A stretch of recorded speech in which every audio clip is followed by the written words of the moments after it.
Hello guys, আপনারা কি জানেন একটা Honda ADB 160 scooter full body যদি হাইড্রো ড্রিপিং কার্বন পেইন্ট করা হয় তাহলে কি পরিমাণ সুন্দর লাগে।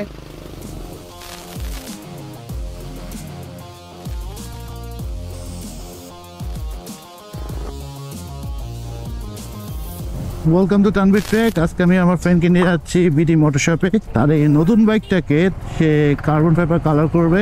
এটা সে নতুন নিয়েছে, সে তার সুজুকি বার্গম্যানটা সেল করে এখন এটা নিল। আমাদেরকে কিছুই বলেনি, হঠাৎ করে সে কিনে নিয়ে আসছে। ফুল সারপ্রাইজ। চলে আসছি বিডি মোটর শপে। কিরে তুই লাইট লাগিয়েছিস এটা? হ্যাঁ, কি কি কালার করবি? এটা কার্বন করবি? কার্বন করা হলো এইটা, আচ্ছা এটা আচ্ছা কভার, ওকে। এটা আর তারপরে হলো এই বক্স। ভালো আছেন? আলহামদুলিল্লাহ। তারপর করা হলো এটা, এটা কার্বন করবি? তারপর করা হলো এটা, এটা অনেক স্ক্র্যাচ আছে, দাগ পড়ে গেছে, ও এটাকে পেপার লাগাইছিলাম। তারপর করা হলো এটা, তারপর করা হলো এটা। আচ্ছা, এখানে আবার স্যাম্পল আছে না? হ্যাঁ, এটা করবি? আমি করাবো এটা। ও এটা ভালো। এটা করাবো। তো এই ডিজাইনটা যদি হোয়াইটের ভিতরে থাকতো তাহলে করাইতেছে পুরো বাইকই করা ফেলাইছে। এই যে আমারটা এরকম হবে, এই কালারটা এখানে আসবে। ভালোই লাগবে। হ্যাঁ, হালকা একটু সিলভার কম্বিনেশনের সাথে হোয়াইট সিলভার। হ্যাঁ, ভালো লাগবে। ইন্ডিকেটর দিবে করে লাগবে। করে ফেল। বাদ দিবি কেন? সবজন করতেছস।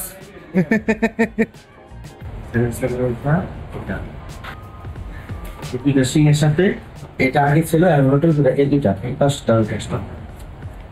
যেগুলি যে কার্বন ফাইবার করতেছস না, ঠিক মতো চিন্তা করো, ওটা কিন্তু আর বিক্রি করিস না, তোর তো আবার মাথায় ক্যারো উঠে যায়। না না, হ্যাঁ, এগুলি টাকা কিন্তু আর পাবি না।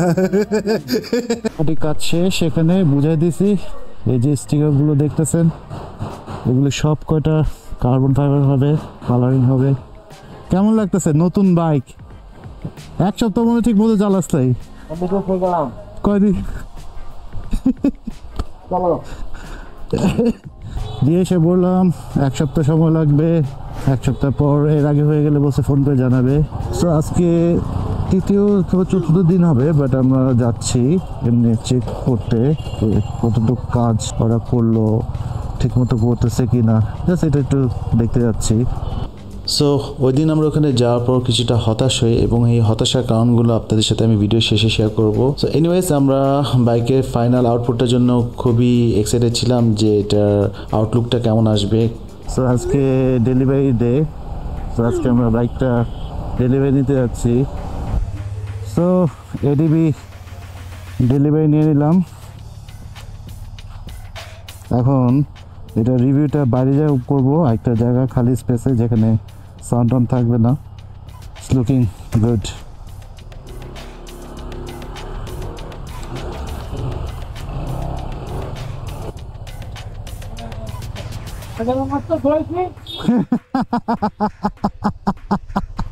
এটা নিয়ে যে গান গান করতেছিল যে মাত্র ধোয়াইছি,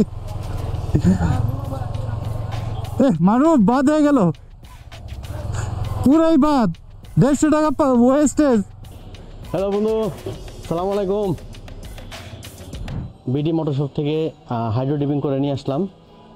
বিডি মোটরস থেকে ভাইজার থেকে শুরু করে ইন্ডিকেটর এবং ভিতরের এই পার্টগুলো সব, তারপর পিছনের এই জায়গাটা লাইটের উপরে, তারপর এয়ার ফিল্টারের উপরে, প্যাডেলের এখানে, তারপর পিছনে এই নাম্বার প্লেটের উপরে ইন্ডিকেটর সহ, তারপর সাইলেন্সারের উপরে, পিছনে এবং এই উপরের সাইডে, মোটামুটি এই যে পাদানির সাইডে, এগুলো সবই হাইড্রো ডিপিং করা হয়েছে।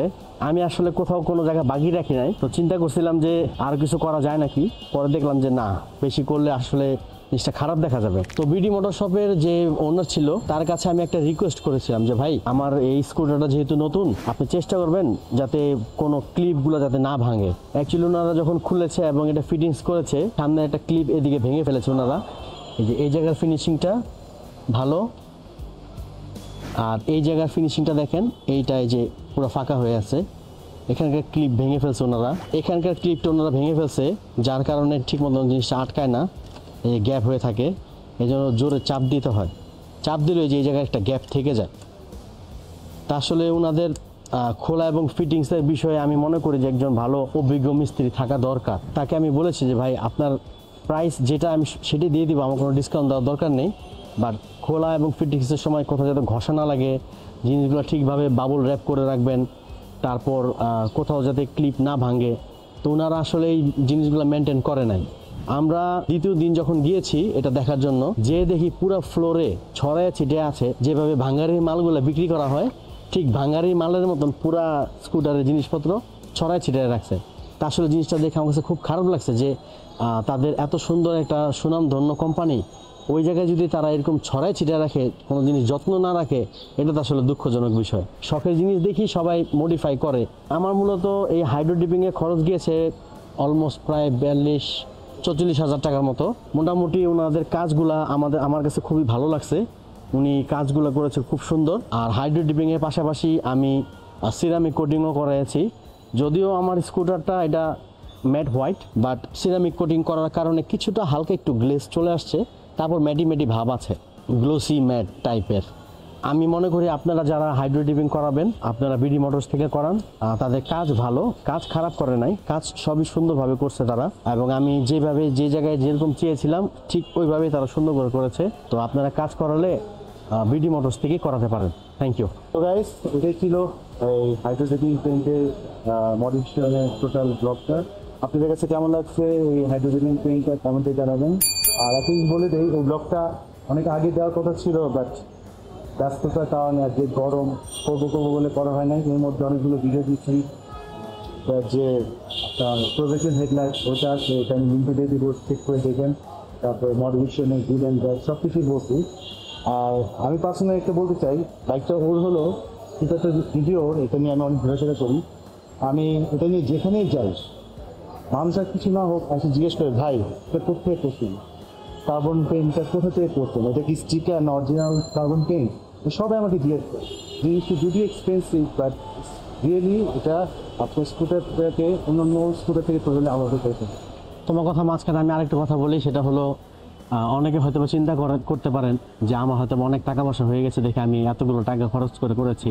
অনেকে অনেক ধরনের কমেন্টস করেন, বাট আমি একটা কথা সবাইকে বলতে চাই, সেটা হলো ভাই টাকা থাকলে মন হয় না, মন থাকলেই টাকা থাকে না, এরকম আসলে কথাটা ঠিক না। সবচেয়ে বড় বিষয় হয়েছে আপনার একটা শখের জিনিস, আপনি সেই শখের জিনিসটাকে আপনার মতন করে সাজাবেন, এটাই স্বাভাবিক। তা আমি আসলে শখের একটা স্কুটার কিনেছি, এটাকে আমি আমার মন মতন করে আমি সাজিয়েছি, এটা আমার নিজের কাছে ভালো লাগছে, তৃপ্তি পাচ্ছি আমি। তো অনেকে অনেক ধরনের কমেন্টস করতে পারেন যে এতগুলো টাকা খরচ করছে, এটা ওয়েস্ট।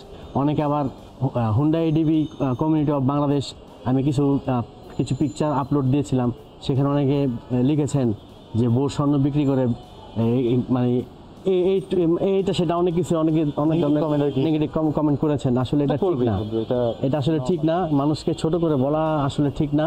তা আমি ছোট করে বলতে চাই, ভাই শখ সবারই থাকে, কম আর বেশি। টাকা থাকলে যে শখ হয় এমন কোনো বড় কথা না। হ্যাঁ, শখ করতে গেলে টাকা লাগে, এটা বাস্তব, বাট কিছু জিনিস আছে সেটা আসলে শখ চলে আসে অটোমেটিকলি। যাই হোক, কেউ যদি 6 লাখ টাকা দিয়ে বাইক করে তাহলে তার শখ থাকারই স্বাভাবিক। তো গাইস, আজকে এই পর্যন্ত।